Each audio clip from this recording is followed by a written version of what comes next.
A ver, yo creo que aquí hay que diferenciar varias cosas frente al conflicto de la tierra y yo diría que, bueno, hay una relevancia en el Cauca porque en el Cauca es donde se ha dado la lucha mucho más fuerte en términos organizativos y pueblos indígenas, pero diría que finalmente la lucha por la tierra es a nivel de Colombia y a nivel de Latinoamérica incluso. Primero porque los indígenas somos pueblos originarios y no indígenas, sino pueblos originarios que en algún momento pues hemos sido dueños de la tierra. Pero más que dueños yo creo que hemos sido los mayores conservadores del territorio a nivel integral, de lo que existe ahí, de los seres, de la biodiversidad que existe y todavía hoy está ahí, es donde nosotros estamos viviendo. Bueno, a raíz de las distintas transformaciones existe la presencia afrocolombiana, que también hoy diríamos sigue siendo legítima. El tema de los campesinos, urbanos, pero también están los terratenientes.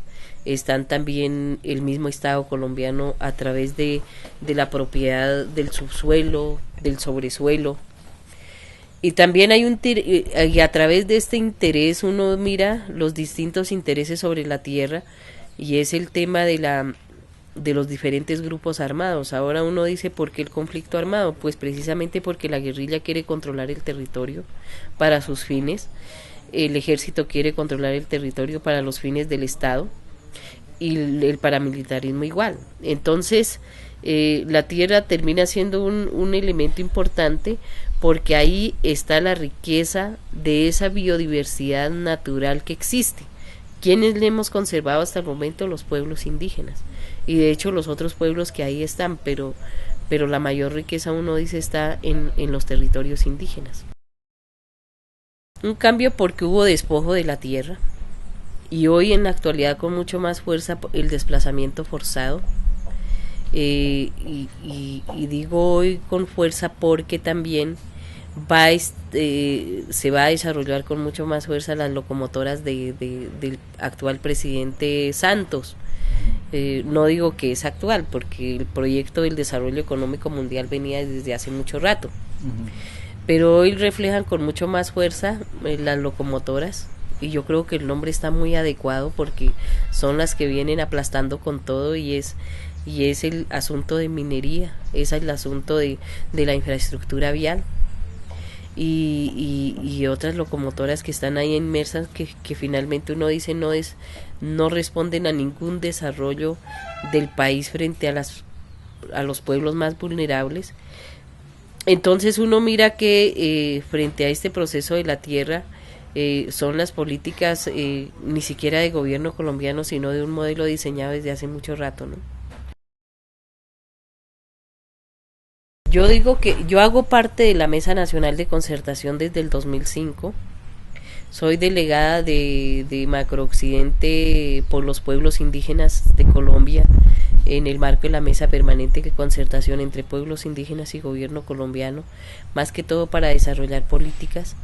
Y lo que observo ahí es que hice parte también de la construcción de la propuesta frente al Plan de Desarrollo Nacional.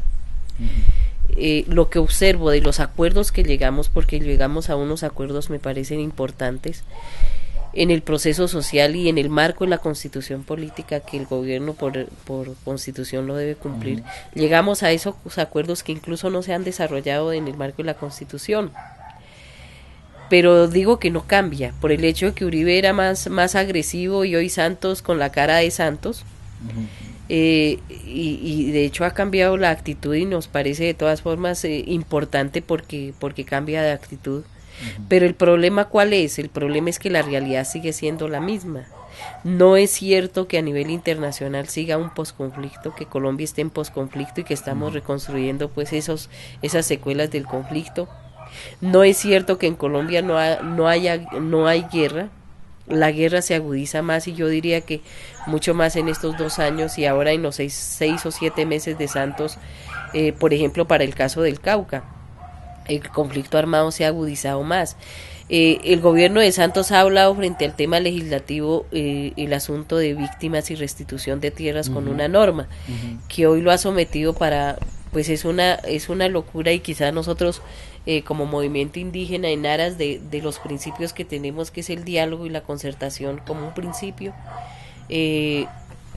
nos sentamos a concertar con el gobierno.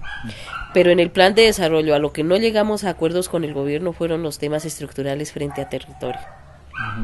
Bastante distancia sobre el subsuelo, sobre el sobresuelo, sobre las políticas de las locomotoras, distancia total. Entonces no creo que cambie mucho. Por otro lado, en el asunto de la ley de víctimas y restitución de tierras, dijimos que íbamos a concertar, y que hoy las organizaciones nacionales indígenas está haciendo ese proceso. Pero siento que igual el tema de la restitución también es algo muy lejano, y esa ley no responde a la realidad. Primero porque nosotros decimos que no somos víctimas de 10 años como lo quiere plantear la ley, ni siquiera para la mayoría de los colombianos víctimas. Entonces nosotros decimos que somos víctimas milenarios, y ahí de pronto vamos a tener distancia en el proceso de la consulta. Por otro lado, lo que vemos en el marco de la restitución de tierras, nosotros vamos a hablar porque hemos sido las mayores víctimas en el proceso de las tierras por el desplazamiento forzado, pero falta ver si realmente eso se concreta en la ley. Entonces todavía no sabemos cómo va a quedar, pero lo cierto es que la ley actual que está cursando en el Congreso de la República frente al tema general tampoco responde a una realidad de una verdadera reparación y una verdadero proceso de la no repetición. Entonces yo, siendo víctima de este proceso de la guerra y de este proceso de los crímenes de Estado, como me ocurrió personalmente, y en el marco del movimiento indígena, yo veo lejano todavía este proceso frente a una realidad que estamos viviendo los pueblos indígenas. Bueno, yo creo que el movimiento indígena frente en el marco nacional nos hemos unido para generar propuestas, pero hemos dicho que se debe agotar un proceso de consulta, y en ese proceso de consulta, al final del resultado, conoceremos qué hemos consultado o qué se ha logrado en la consulta. Entonces yo por ahora no podría definir cómo queda, porque hay distintas miradas, las miradas desde las organizaciones indígenas, las miradas desde las víctimas indígenas. No quiere decir que el movimiento indígena no haya sido víctima, todos hemos sido víctimas, pero lo más concreto es de quienes vivimos realmente y directamente siendo víctimas. Entonces yo pienso que esa consulta agotará pues ese procedimiento, y aún no puedo decir cuál es la unidad de criterio, porque hay muchas miradas desde el movimiento indígena, y son esas las que hay que concretar, ¿no? A ver, yo creo que la sabiduría que ha tenido el movimiento indígena en su conjunto es no solamente quedarnos en rechazar políticas que afectan al movimiento indígena, sino que también ha construido propuestas frente a lo que no estamos de acuerdo, y las propuestas han sido, por decir algo, en el proceso social, uno, que se enmarque a nivel del país una política diferencial, porque tenemos distintos pensamientos, distintas miradas frente al territorio, entonces, y distintas miradas porque el territorio es un todo, y ahí se desarrolla la vida de los pueblos indígenas, por eso las denominamos planes o procesos de vida. Entonces el movimiento indígena no solamente se ha quedado en la movilización y la exigibilidad, sino que también ha avanzado en marco de las propuestas, y es el tema de la construcción de una educación distinta referida a que debe responder a la realidad de los pueblos indígenas, una salud distinta, una mirada distinta frente al tema de territorio, cómo concebimos nosotros el territorio frente a la tierra, a los árboles, a los animales. No, yo creo que para el caso del Cauca hay que reconocer que, aparte de la gran mayoría que somos comunidades indígenas, hay otra presencia de otras comunidades incluso no indígenas, y tienen su propia mirada. Pero aquí lo que quieren las comunidades indígenas es, en principio, en aras de construir la paz, es vivir en paz.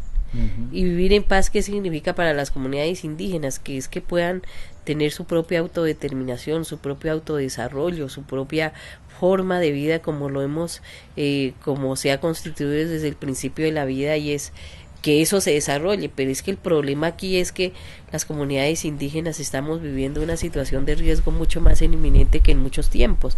Yo digo, ha sido permanente de distintas maneras, pero se vive. Y lo que uno mira ahí es, hoy por ejemplo uno dice, si antes los niños podrían jugar en el campo de manera tranquila, se podían pasear por los caminos, hoy es difícil en algunos sitios del Cauca, porque están las minas antipersonas, o porque están los grupos armados, o porque existen distintas formas de violencia, y entonces se vuelve, y por eso yo pienso que la exigencia permanente frente al tema del respeto de los derechos humanos pues está ahí.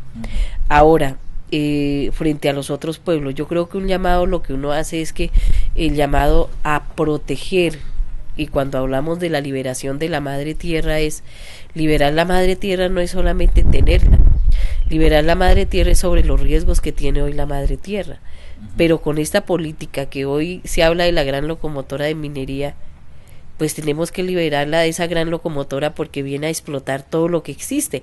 Ahora, muchos en el Cauca, incluso los gobernantes han dicho, los indios están en contra del desarrollo económico del Cauca, pero ¿cuál es la visión? Ahora, ¿es explotar la tierra y destruirla?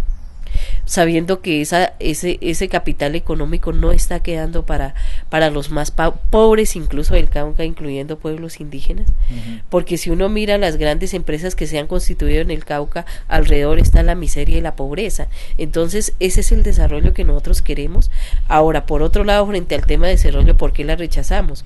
Porque si hoy en este momento estamos viviendo la época invernal y sobre las emergencias naturales, y todo el mundo habla de calentamiento global y el qué hacer, pero yo creo que aquí el qué hacer está bajo la conciencia del ser humano, es cómo vamos a proteger la madre tierra para que los futuros hijos de la generación que viene tengan agua, tengan el buen clima, tengan eso que hoy disfrutamos nosotros. Entonces yo creo que el proceso y la concepción de la tierra, el llamado que hacemos los pueblos indígenas ni siquiera es para nosotros solos, es una visión desde el ser humano frente a la tierra y frente a la vida misma, y yo creo que eso es lo que estamos contribuyendo en el Cauca, es la riqueza ecológica, pero además yo diría la tierra porque es la propiedad que así lo estipularon la otra visión occidental, propiedad privada y propiedad colectiva, que desgraciadamente nos metieron en ese sistema, pero el territorio, yo digo, sigue siendo el mismo porque ahora toca conservar lo poco que queda, porque se ha destruido mucho. Entonces aquí frente al ámbito territorial es que finalmente los pueblos indígenas podamos estar en armonía, en equilibrio con la tierra, pero viviendo bien, y que aquí no nos afecte las políticas de gobierno ni la presencia del conflicto armado. En esas condiciones. Sí, claro, nosotros sabemos que eso va a ser difícil. De hecho, nosotros no estamos diciendo que vamos a ser un país independiente, ¿no? Porque es bastante difícil, y sabemos, si somos reales, que es bastante difícil, pero yo vuelvo y reitero, y dentro de los principios del movimiento indígena está la autonomía, y queremos desarrollar la autonomía porque está en el marco de la Constitución, porque es legítimo, porque así lo estipulan los instrumentos internacionales, y que se operativice esos que ya están ahí, pero además lo que uno quiere aquí es, finalmente, con este proceso de autonomía, es que cada uno desarrolle su propio proceso de vida a la manera como lo concebimos, ¿no?